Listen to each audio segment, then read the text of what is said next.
Hello, and welcome to the next talk in the 2021 series of the Open UK Future Leaders training sessions. Please note this meeting is being recorded and will be made available soon afterwards on our YouTube channel. First, a little about the Open UK Future Leaders Group. The Future Leaders Group is a collection of individuals who are interested in open technologies, including open source software, open hardware, and open data. It includes a wide range of people that work in technology, intellectual property, outsourcing, procurement, data, coding and innovation, as well as private practice lawyers and in-house counsel that work in the technology sector and related fields. It operates under the direction of the Open UK Legal and Policy Committee and has a clear purpose to bring together and develop future leaders in legal and policy matters relating to open technologies and to support and further the mission of the Legal and Policy Committee. The Future Leaders Group is currently co-chaired by me, Robert Brunels, and I'm from Phil Fisher, and Katie Gibson from Bristow's, and we're both lawyers advising on technology and commercial matters. The group is always open to new ideas and to new members, whether getting involved in all of our activities or just dipping in and out of our various projects. So please do get involved and get in contact with us if you'd like to get involved. And for today's session, we're pleased to be joined by Robert Pocknell. He's a solicitor at Origin Law and the chair of the Fair Standards Alliance. Robert specialises in intellectual property law with a focus on the telecom sector. Prior to Origin Law, Robert spent more than 10 years in private practice with a music and entertainment firm in London, and previously was general counsel for Sendo, a UK mobile phone manufacturer. And he was IP counsel for TomTom, managing the successful conclusion of the patent litigation commenced by Garmin against TomTom. He's the chair of the Fair Standards Alliance, an organisation seeking to ensure that patents essential to standards are licensed on fair and reasonable and non-discriminatory terms. As usual, we'll have a chance for any questions at the end, so please do pop them in the chat box, and we'll invite you onto voice and video to ask them yourself if you'd like to. Robert, welcome to our session today, and thanks for joining us. And over to you to talk about standards, essential patents, and the Internet of Things. Thank you very much. Thanks, Robert, and thanks for the opportunity from Open UK to be able to speak with you all and to talk about, as we were just discussing earlier, the slightly niche topic, or very niche topic of standards, essential patents, and the IoT. Thank you, Robert, for your for the introduction as well. I couldn't have done a better background than you did, and I don't know where you got that from, but it's very good, so thank you. So what I was going to do is, with that background, share my screen on a presentation that I've pulled together to talk about SEPs and the IoT, and just kicking straight in, I thought it'd be helpful to provide some basic outlines of what standards essential patents are. So standards are created to allow devices to communicate. They obviously relate to patents, which are inventions and grant monopolies, and essential patents are those.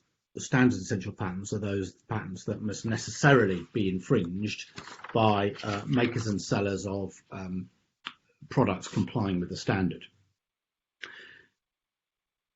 Well-known standards development organisations would include organisations like ETSI and IEEE, and many standards are developed by SDOs who administer them.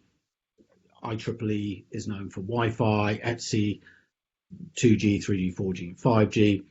And industry in general participates in that standard setting process to try and get their technologies in the standard.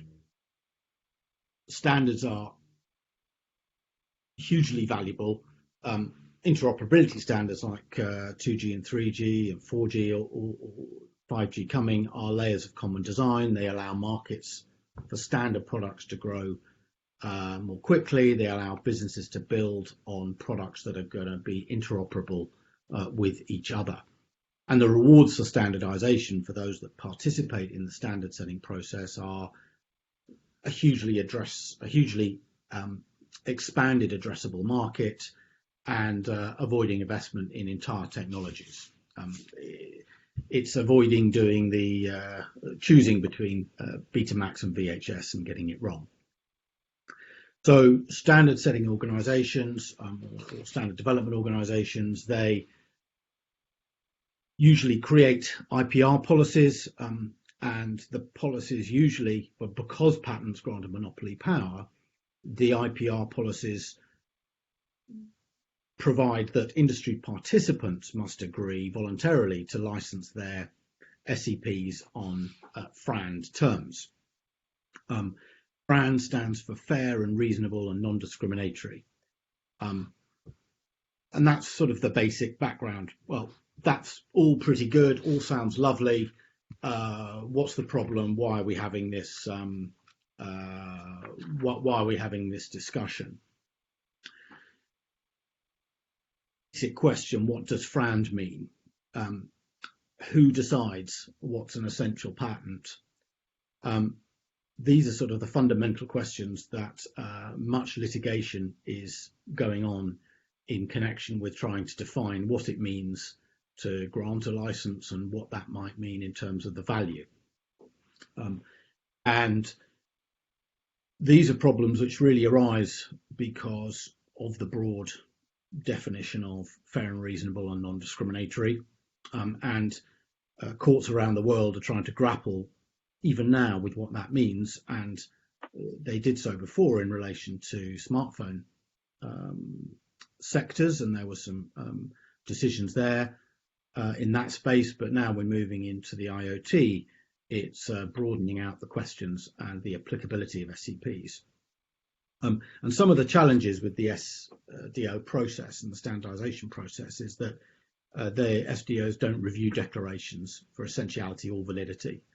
There's lots of game playing goes on with filing of patents on optical and minor features, tiny improvements, so that they can say, well, I have a standard essential patent and therefore you need to pay me because my patent, they would say, is necessarily infringed when you make a product compliant with that standard. In practice, we know that somewhere between 70 and 90% of asserted SEPs, when they're actually tested, are found to be not essential or invalid. For non-practicing entities, which are entities that don't actually make products, they just own patents and assert them in order to monetize them, something like only 6% of the asserted SEPs by those NPEs are found to be essential and valid. So it's pretty small. There are, on top of that issue, there are tens of thousands of declared SEPs, thousands of SEP owners, and we've got some problems because many SEP holders won't license some suppliers and won't license at various levels in the value chain. We've also got an exponential increase now in the number of asserted SEPs because there are backwards compatible standards. So if you think of 2G, 3G as being successive generations, or they are successive generations of standards, there were a certain number of SEPs in relation to 2G, some more in relation to 3G, and some more in relation to 4G, and so on. But all of these standards are backwards compatible. So you've got a 4G phone that's compliant with 3G and 2G. So these standards don't sit in isolation. They are cumulative effectively. And so the number of patents applicable over the 20-year lifespan of a patent just continues to grow. It's getting bigger and bigger. Now, a lot of people will say, well, it's not really my problem. Do I have to worry about it? I just buy, I make wireless components, or I make wireless products, but it's not really my problem because I just buy it from a module supplier or from online, and so I don't have to worry about the SEPs on that. It's sorted out in my contract is something that a lot of people say. The challenge that we have is that many SEP holders want to tax the end device. So they say we want to license the end device, not the component that is the first component, the unit that actually practices the SEP. So they won't license those component suppliers and refuse licenses and say they want to license the end device. Now, the reason they would want to do that is because they would want to try and tax the innovation of others and to to seek to license at a higher price in the value chain. I'll come to a little example of that in a second. Most supply chains work with suppliers getting IP licenses and rights to IP and giving warranties and indemnities.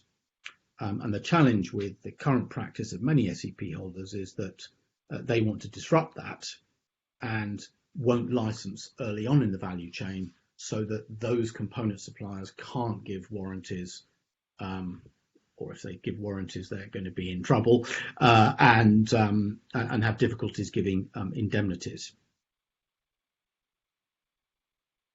We all know about the IoT market. It's going crazy. We've currently got 8.5 billion connected devices. Next 10 years, it's going to triple to have 25 billion. I think Statista, I got that from.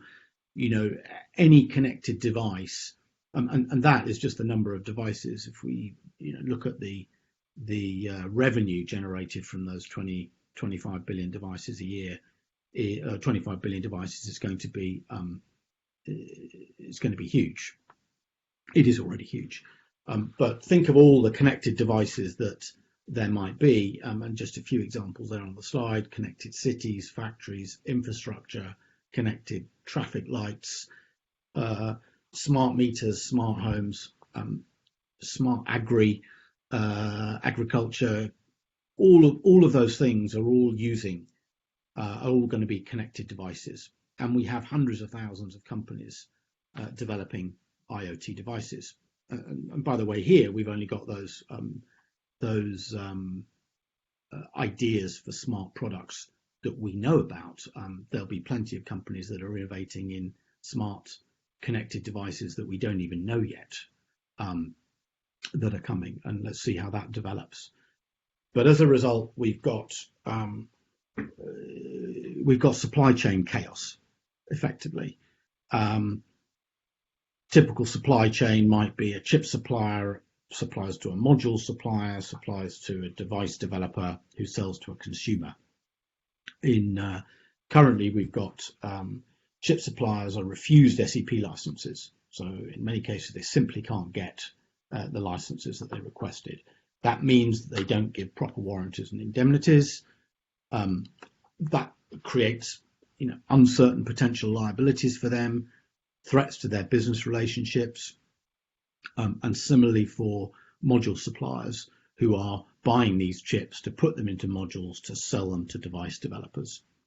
And really, for the device developers and the vendors of products at the end of the supply chain who are selling to consumers, they've got a huge problem in dealing with uncertain claims. They don't know where they're coming from, how much they have to pay, when they have to pay them, and creates incredible challenges for companies that are coming into the connected space as to what the actual cost of market entry should be. How are they going to plan what they might have to pay these SEP holders? What pricing are they going to price their product? Should they increase their price by a little bit to cover potential claims when they don't even know what they are, because they're unable to get the necessary indemnities and warranties from the back of the supply chain?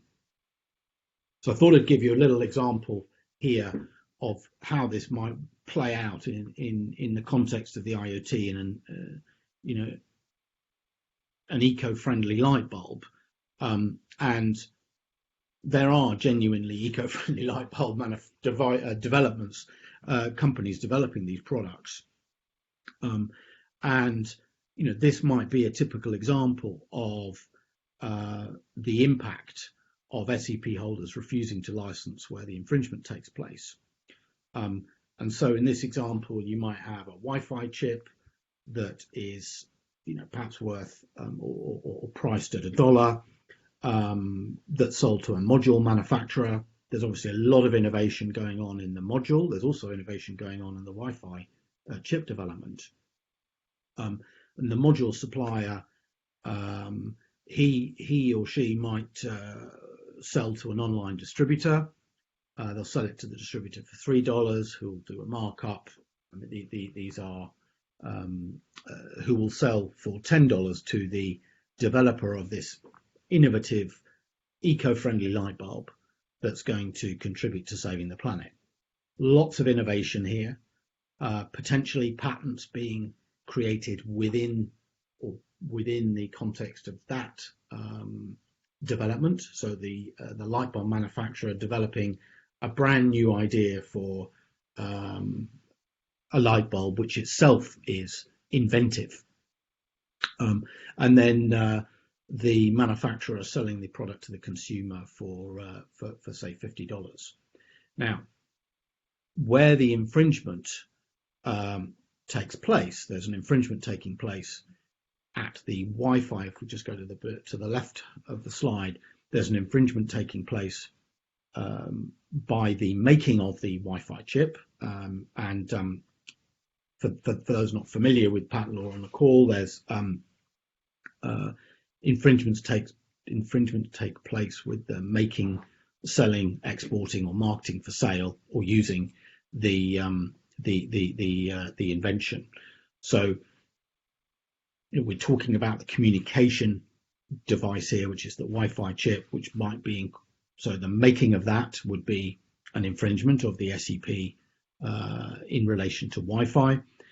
So would the selling of the device to the module manufacturer, and so on up the chain. Now, what the SEP holders do, or many SEP holders are doing at the moment, is saying, well, actually, in this example, we refuse to license the Wi-Fi chip supplier. We're not going to license them. We don't want to license them, and nor do we want to license the module manufacturer. Actually, where we want to license is we want to license the light bulb manufacturer, because we want to say that you should pay a proportion of your selling price, Mr. Light bulb manufacturer. We want to say you should pay a proportion of that to us. Now, in this example, let's assume that it was 10% of the selling price were all of the SEP royalties that would be payable. That would be $5, which, as you can see, would be more than the Wi-Fi chip and would be more than the module price sold to the online distributor. So at that sort of level, even if there was an indemnity between the innovative light bulb company and the module manufacturer or the online distributor, they would be saying, well, can you pay me the 5, please? And it's like, well, yeah, but I only sold it to you for 10, says Mr. Module Distributor. You know, that's half of the price. And they say, well, I'll tell you what, I'll speak to the module supplier. So they speak to the module supplier and they say, well, can you pay the 5 to the light bulb manufacturer? And he goes, well, I only sold it to you for 3, Mr. Distributor. Oh, okay. Well, look, let me speak to the Wi-Fi, and so on. We go back. And so now, 6 years down the line, we've got X million devices sold. And now the SEP holder comes along and says, well, I tell you what, I want $5 a unit for all of your past sales. And this is a genuine example of what is going on in practice in the moment in this SEP and IoT space. So as I mentioned, lots of problems for the device manufacturer. Just aside from the financial, in terms of the practical aspects, this light bulb seller of this eco-friendly light bulb, this innovative, inventive eco light bulb, knows almost nothing about the Wi-Fi standard. He won't know whether it infringes the patent, the SEP patent that's been asserted. He doesn't know if it's already been licensed. I mean, he just doesn't know throughout the supply chain. He also doesn't know the prior art. So it may very well be, and this is common practice, it's a challenge for the end device manufacturer to say, well, how do I know whether or not this is a very clever patent or not, because I don't know about this space. Talk to me about light bulbs, and I know my space because I've got a patent in that space. But I don't know anything about the Wi-Fi space. So there's a tremendous disadvantage there. And then they say, well, is that what everybody else pays? Is that discriminatory? You know, are you just discriminating against me? Does everybody pay that? And they say, well, and the SEP holder will say, well, I'll only tell you if you sign an NDA. Well, why do I need to sign an NDA? Well, so that I can tell you the price, so you don't check. You can't check if everyone else is paying the same. And by the way, I want to know why you want to have this license. What products are you going to sell? So the SEP holder in the telecom space says, you need to tell me your future plans. You know, what are you going to do? How are you going to use this Wi-Fi technology? You know, that's quite threatening. It's quite threatening for an SME approached by an SEP holder who's told, you must take a license to my Wi-Fi patents because I'm telling you to, because you do infringe the patents. And here are some sample claim charts. Now, the SME's he knows nothing. He doesn't have any knowledge of the inner workings of the Wi-Fi chip. What's he supposed to do? So, as I mentioned earlier on, they would try and claim an indemnity. The distributor probably says online, well, we don't indemnify for SCPs or other IP, and so on, and we go down the supply chain, as I mentioned. But because of these early refusals to license, the eco light bulb manufacturer is left dealing with the problem, facing uncertainty and business threats, and frankly becoming scared of innovating further in the sector because there are all these threats that are flying around. So one of the other questions is, well, what's the value of the invention? And this is a common debate in this SEP and IoT space. And I like to use the analogy of a brick, where you say, well, you know, the size and price of a standard brick is the same, whether it's used in a cottage or a palace. You know, you can't imagine going to a brick supplier and saying, can I have 1,000 bricks, please? And the brick supplier saying, yeah, that's fine. What are you going to use them for? Well, I think it's none of your business, actually. I'm going to use them to build what I want to build. I might just stack them one high. I might use them as a patio. I might use them in my cottage. I might use them in my mansion. And this is what's going on currently in the SCP space, is that there are all of these hundreds of thousands of companies developing IoT products and using this standardized technology and functionality like Wi-Fi and 2G, 3G. And SEP holders are going, well, no, you can use the technology, but you need to tell me what you're going to use it for. I want to know how much money you're going to make. I want to know how big you're going to build your house. And when I know that, then I'll tell you what the price is, because, you know, it might be that you're going to use it for, you know, a football, and you're going to put the Wi-Fi chip in a football so we don't lose our footballs in the garden. So that might be one price. But look, if you're going to put it in a medical device, if you're going to put that wireless functionality in a life-saving heart device, now that is definitely, it's the same Wi-Fi, it's the same module, it's the same chip, but that's definitely worth more. And so you're going to use it for something which has nothing to do with me. I'm an SEP holder. I developed the technology relating to the standard, but you're inventing something else, i.e. the device, the life-saving medical device, and I want a piece of that action. I want a piece of your innovation. So that's a big argument that's currently going on at the moment. There's a lot of litigation going on in the IoT space, particularly in connected cars, where many SEP owners are saying, well, we want to charge the end car manufacturer. We don't care what the supply chain is before tier 1, tier 2 suppliers, module suppliers, chipset suppliers. We don't care about that. We just want to charge the cars because, well, they sell for a lot, don't they? And therefore, because it's a lot of money, you won't mind paying, you won't mind paying what we demand for the standards technology. So that's what that dispute's about. So these are real disputes that are happening.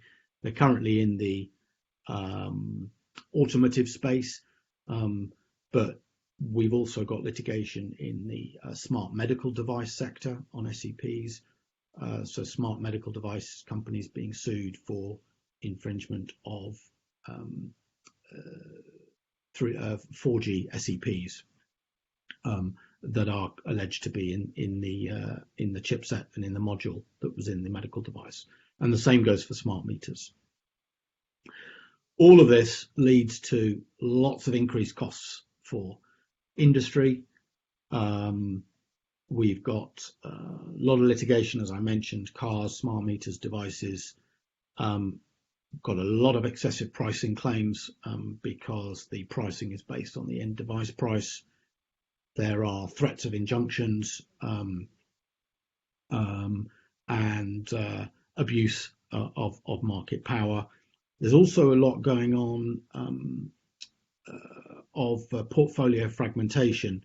And what I mean by that is that a lot of these SEP holders have big portfolios of patents. So they might have, for example, 1,000 patents in the 3G space. And what's happened over the years is that they've said, well, we might charge, one of them might say, well, we're going to charge you 1% of the selling price of the end device. We're going to charge you 1% for the 1,000 patents. And they do that to a number of companies. And then what they do is they say, well, actually, we're going to sell off some of those 1,000 patents. So let's sell off 250 to another company. And so they sell off the 250. Now, obviously, the existing licensee retained that license for the rest of the term of that license. But out of that 1,000 patents, you've now got two patent holders, one owning with the 750 and another one with the 250. Now, they don't reduce the price. They don't reduce the price. Say, well, now we had 1,000 patents, but actually now we've only got 750. We're still going to charge you the same 1%. So now the end device, and so now as a result, you've got another company, the one that has the 250 patents. They're now saying, well, okay, well, we want some money from this end device as well. So now what was 1,000 patents for 1% is now the same 1,000 patents for 2%. 1% to the original owner and 1% to the new owner for the 250 patents. And that's how it works. And portfolio fragmentation is what's happening, where companies are splitting up their portfolios, not reducing their rates commensurately, and just increasing the number of claimants and the overall burden for the end device manufacturers. All of that leads to increased costs for the consumer. Ultimately, this is what this is about. It's driving up costs for the consumer, who always end up paying. And we could have a think about how much consumers pay in SEPs, but just think of all of the connected devices that you have. Your smartphones, your smart meters, you've probably got installed, connected devices, your Alexas, your laptops, your tablets, your computers, set-top boxes, and so on. And think about that. Think how many of those devices you have. And, if you took 10% of the selling price of all of that and added that up, you'd be paying quite a lot in this for use of these patents. So that's quite a significant burden for the consumer, and something I think we need to be looking at and address. So that's on the SEP space generally. I thought I'd just touch base on some points about 5G and Open RAN. Open RAN is not open source, it's just Open Radio Access Network. But I thought it's worth a mention because it's a hot topic in the UK at the minute. The UK government's goal, as a result of banning Huawei, is to diversify the supply chain for 5G networks. And a lot is going into trying to create an innovative 5G ecosystem.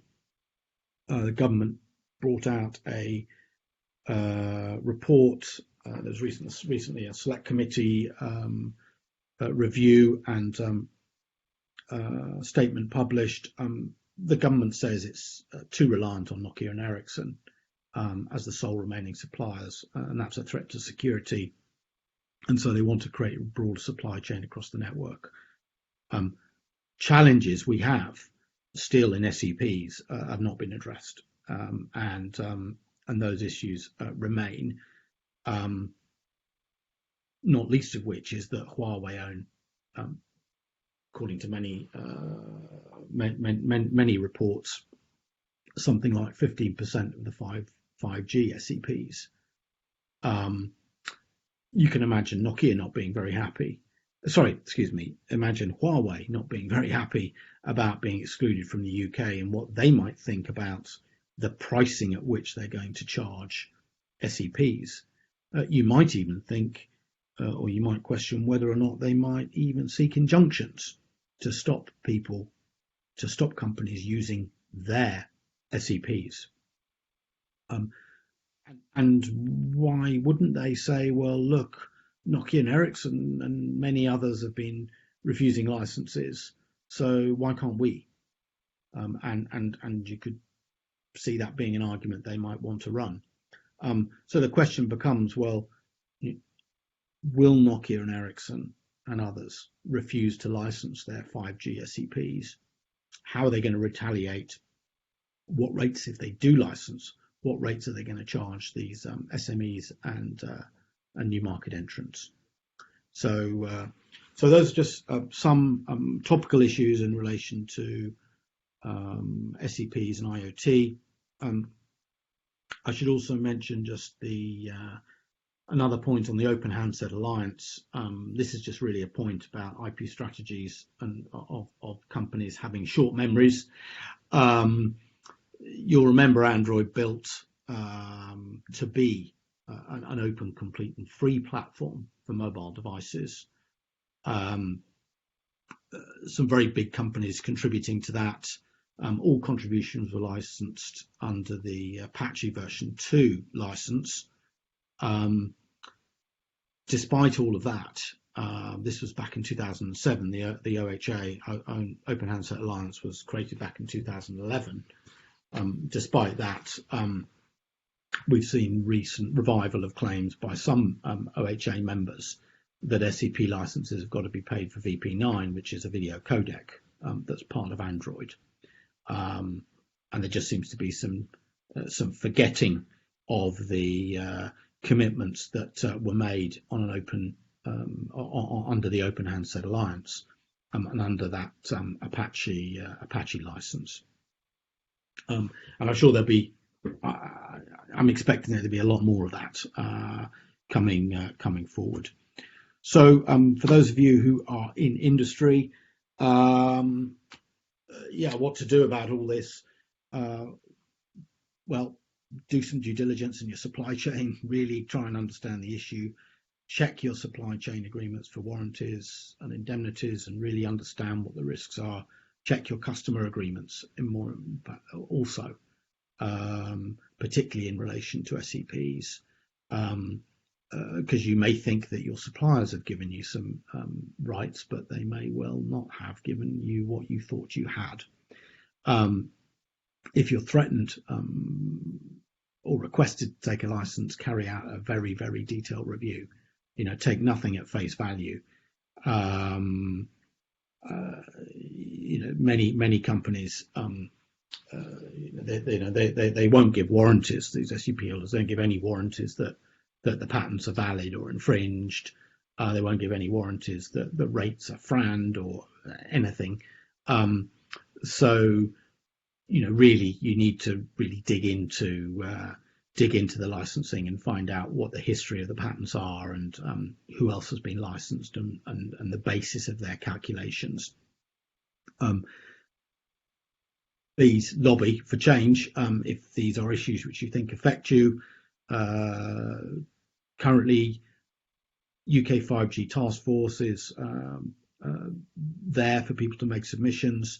I mentioned I'm a member of or I chair the Fair Standards Alliance, actually a Brussels-based organisation, but looking to address SEP licensing problems across the globe, although we're primarily focused on the EU. And we've got about 50 members, companies across the entire supply chain, from chipset suppliers to module suppliers to networks to handsets to smart meters, car companies, who have I left out? Broadcasters. It's a real mixture of companies who are impacted across in relation to SEPs, and who want to see these refusals to license dealt with appropriately, and other principles which the FSA advocates. And then potentially join we're very welcome to join the Fair Standards Alliance.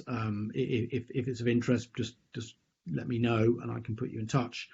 And finally, join the Open UK Telecom Task Force, although Amanda would be the person to speak to about that, or Thomas. So that's about it. That's from my side. I think it's about 40 minutes. I hope that's about right.